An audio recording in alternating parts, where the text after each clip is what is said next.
Bismillahirrahmanirrahim. Assalamualaikum warahmatullahi wabarakatuh. Perkenalkan, nama saya Fitriani. Di sini saya akan menjelaskan langkah pertama dari metode Topsis, yaitu membangun normalized decision matrix. Sebelum saya menjelaskan metode pertama, di sini ada matriks evaluasi yang isinya kode, nama, tanggungan, IPK, semester, dan penghasilan orang tua. Kemudian juga ada tabel data kriteria yang terdiri dari kode, nama, atribut, dan bobot. Sebelum kita menentukan nilai normalisasi, kita tentukan dulu kuadrat matriks evaluasi. Semua nilai yang ada pada tabel tanggungan, IPK, semester, dan penghasilan orang tua itu kita pangkatkan 2. Contohnya pada tabel tanggungan 5 pangkat 2 hasilnya 25. Begitupun di bawahnya 1 pangkat 2 1, 3 pangkat 2 9, 4 pangkat 2 16. Begitupun dengan tabel IPK, semester, dan penghasilan orang tua. Selanjutnya menentukan tabel normalisasi. Rumusnya yaitu RIJ sama dengan XIJ per akar dari sigma XIJ pangkat 2.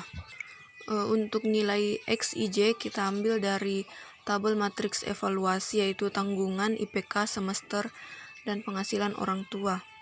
Sedangkan rumus sigma XIJ pangkat akar sigma XIJ pangkat 2 kita ambil dari nilai XIJ pangkat 2 yang kita jumlahkan, kemudian diakarkan. Contohnya pada tabel tanggungan, atas nama Maria, nilainya itu 5. Kemudian kita bagi dengan jumlah dari semua nilai XIJ pangkat 2 yang kemudian akan kita akarkan, dan hasilnya yaitu 0,5736.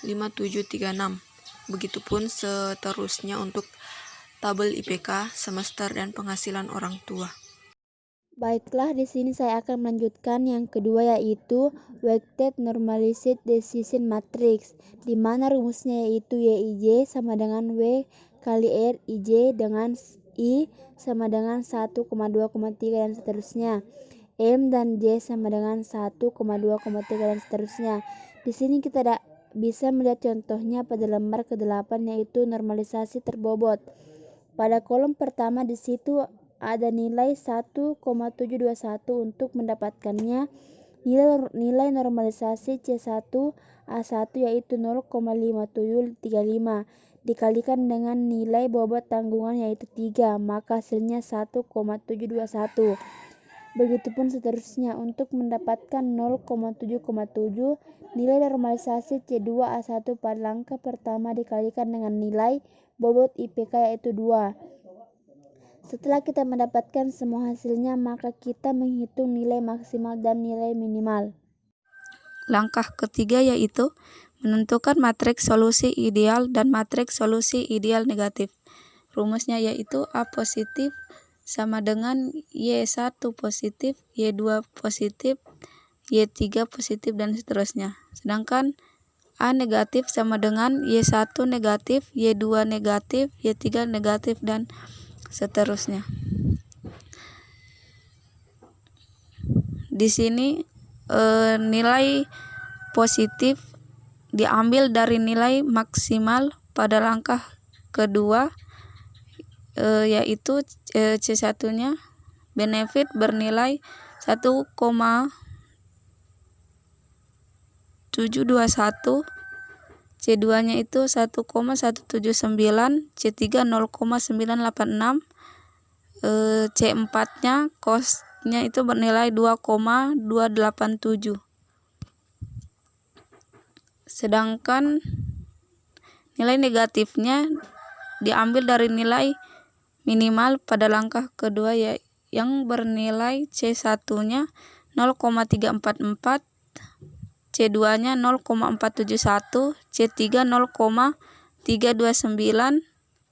C4 kosnya itu 0,457. Bismillahirrahmanirrahim. Perkenalkan, nama saya Rizky Nur Amalia.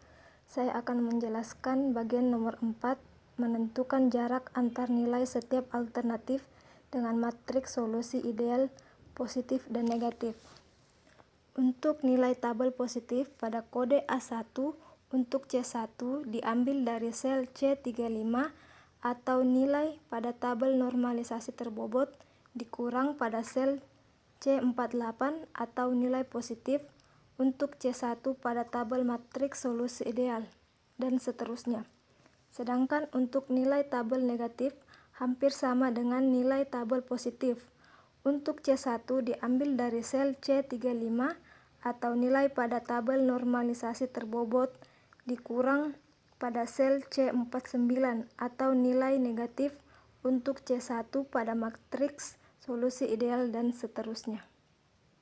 Baik, langkah yang kelima yaitu perangkingan.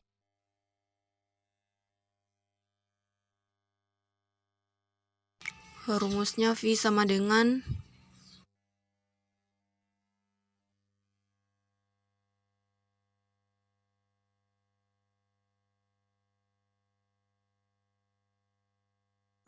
nilai DI yang dimaksud di sini adalah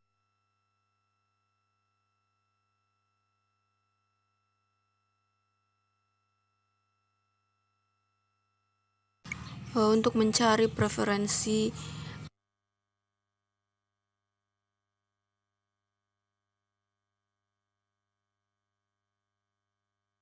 (2,59 per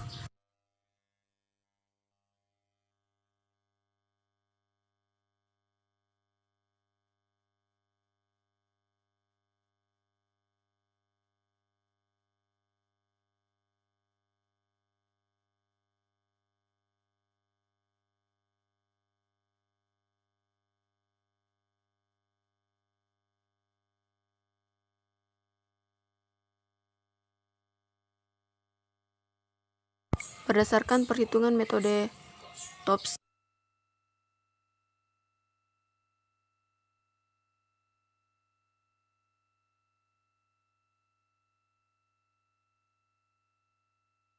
Terima kasih. Assalamualaikum warahmatullahi wabarakatuh.